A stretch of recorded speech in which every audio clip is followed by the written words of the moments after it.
right? But when he says little children, I think what he's saying here. Okay, so let's take this back to this part again. So remember that he's writing to these churches. We don't know where these churches are or how many, but I mean this. Okay, basically they think he's in Ephesus right now, John, and he's writing to the churches, or we don't know. It's like, but it says in the King James, the correct proper translation, it says that the general epistle of John. All right, so this is not the most popular theory about this. Most people would suggest that general epistle, or they won't even go there. They'll just say that's just some later edition, right? So they don't even read that part. But what they'll say is that John is in Ephesus and he's writing to his community of believers. That he has his own like little community. That's what they would suggest, most scholars today. And so he's writing to them because of this Antichrist problem. There's been like this is so the theory is that, and I agree with some of this, but I'm just going to tell you the popular theory, then I'm going to tell you my theory. So the popular theory is that John is writing to his community of churches, and that Matthew and Luke and them are on some separate thing or whatever. They don't really know. But John's writing to his community, and that there was a schism or a split up in the church between John's community and these antichrists. Okay? And so the reason why John is writing to these people, this fellowship business, all this is about, are you actually following me? Or are you following the antichrist? Let's find out. That's why he's saying, that's why he says this thing about are truly, that which we heard us to do, that you also may have fellowship with us. Right? And truly our fellowship is with the Father and with his Son, Jesus Christ. So he wants to make sure that they're in the fellowship. That is, they're not following the false teachers. They're not following the schism. They're following his teaching, right? Why was I explaining that again? I can't remember. What were we talking about again? Oh yeah. Little children, right? So in my opinion, King 10, my opinion now, I'm not talking about the general opinion. Or maybe little children refers to John's community of disciples being trained under him. He's teaching them how to fellowship. Yeah, I won't go there right now, but yeah, that's so the general idea among most scholars is that he's writing to his community or whatever, right? I think it's the general epistle because the church was just one.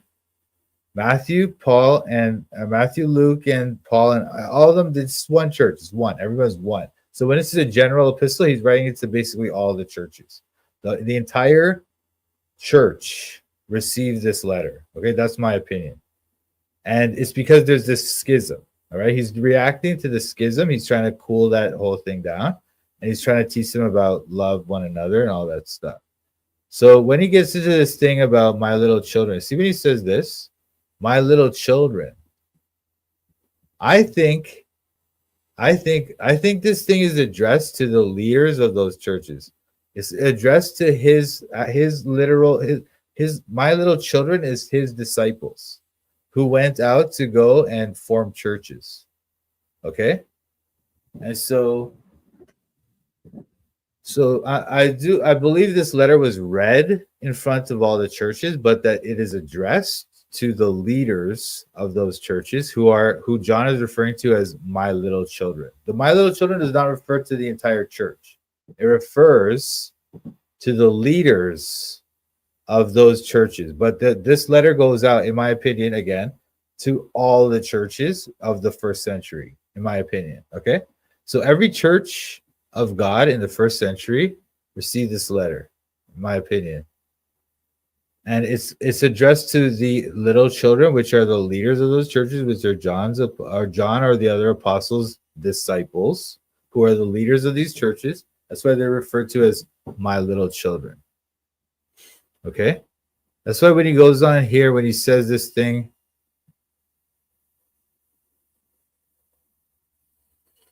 when he says this, I write unto you, little children, because your sins are forgiven you for his name's sake. I write unto you, fathers, because you've known him from the beginning. The fathers is his his disciples who are now leaders of churches, but these are the older gentlemen.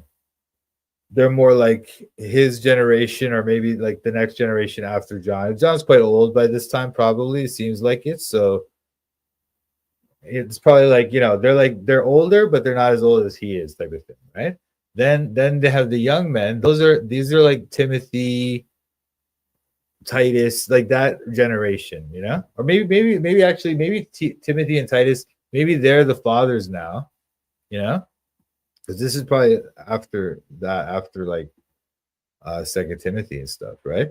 So maybe that these guys are the fathers now. Timothy, Titus, that generation, Luke, Mark, that generation, they're the fathers now. And the young men, that's the next generation. Okay, but either way, what I'm saying to you is that the fathers and the young men, these are all leaders of churches who were John's disciples, and that's why they're called his little children. They are his little children because they are his disciples. That's my take on it.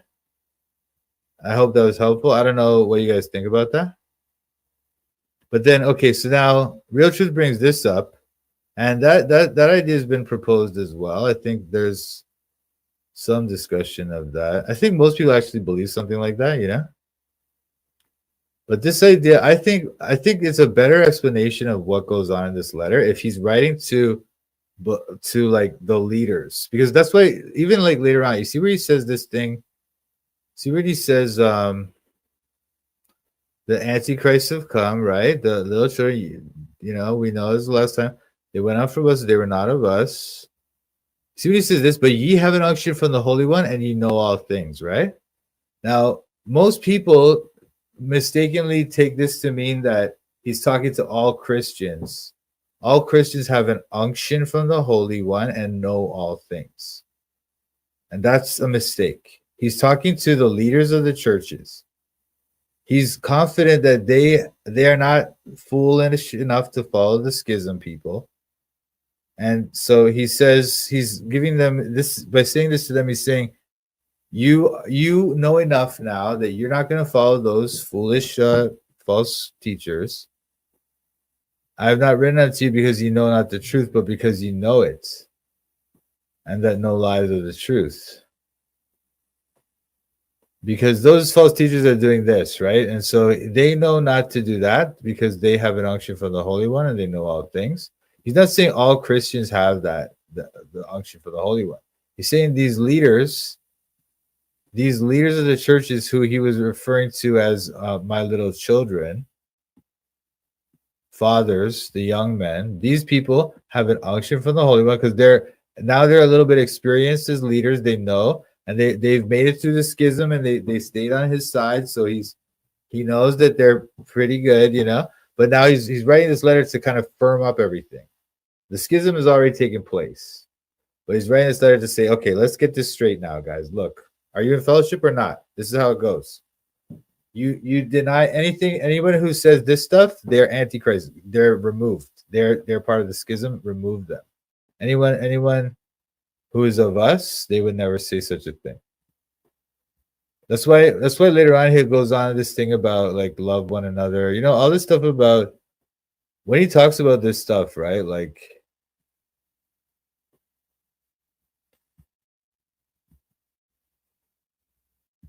anyway, maybe not this part, but like in chapter 4, he talks about like the love stuff. All this stuff, it can be explained from that perspective, but I don't want to get into it too much. It's too complicated. But when he says this,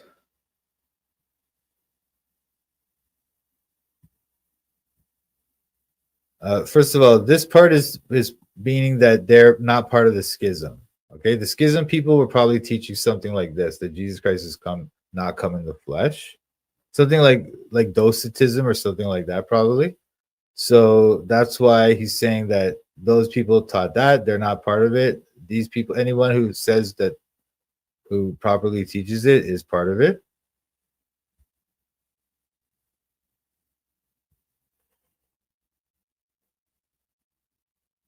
And you know what he says? This, beloved, let us love one another, for love is of God, and everyone that loveth is born of God and knoweth God. He that loveth not knoweth not God, this is what I think what he's talking about here is like to not hate the people who left, to not hate them. Okay, yes, they're part of a schism, they're enemies of God, they are the antichrist, etc., but don't hate them, love them. I think that's what this is about, this whole thing here.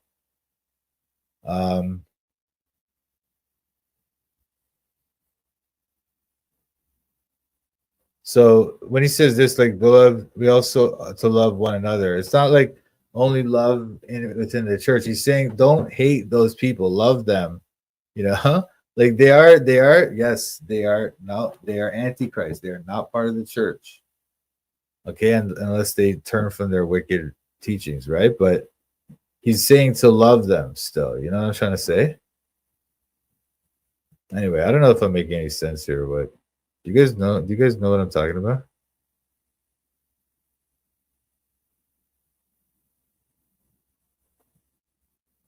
Amen, brother.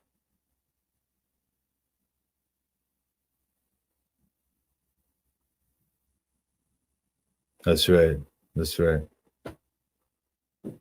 It's almost never to us, right? It's really it's there's an audience there. There's an audience. Now, of course, much of this can be applied to us in the same way that it's applied to them, right? So when we read about the way he's talking to them about fellowship, when he's saying this stuff to them about fellowship and stuff, he's saying this. Okay, yes, it's John writing to the leaders of the churches, but then they're gonna go read it to the churches.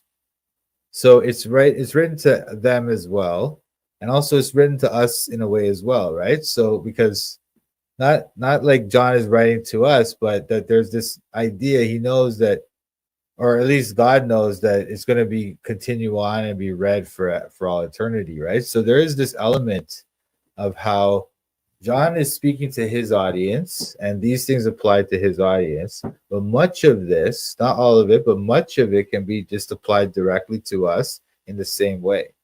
Other elements here cannot be, right? So that's where we need to use our critical thinking and think carefully about these issues. Okay, okay, okay, okay. I'm studying the Bible in Toronto. I'm studying the Bible in Toronto. I'm studying the Bible in Toronto. I'm studying the Bible in Toronto. Studying the Bible with Mike Sampat. These other YouTubers are just so trash. Hit the thumbs up if you want to support. Go follow Mike as he follows the Lord. I'm studying the Bible in Toronto. I'm studying the Bible in Toronto. I'm studying the Bible in Toronto. I'm studying the Bible in Toronto. You better watch out, Mike's calling out the shills. If you're not free grace, you need to sit down and chill. We're not hyper grace, you know we keep it real. Eternally secure, you know that we're sealed. We don't back low, we're not workspace heretics. Mike's not in it for the money, trying to get a lick. They out here selling their souls for a couple clicks. Becoming Freemasons so they can't just get rich. I'm studying the Bible in Toronto. I'm studying the Bible in Toronto. I'm studying the Bible in Toronto. I'm studying the Bible in Toronto. Shout out to Mike Sampat. Check out his channel, Toronto Bible Study. Subscribe and like.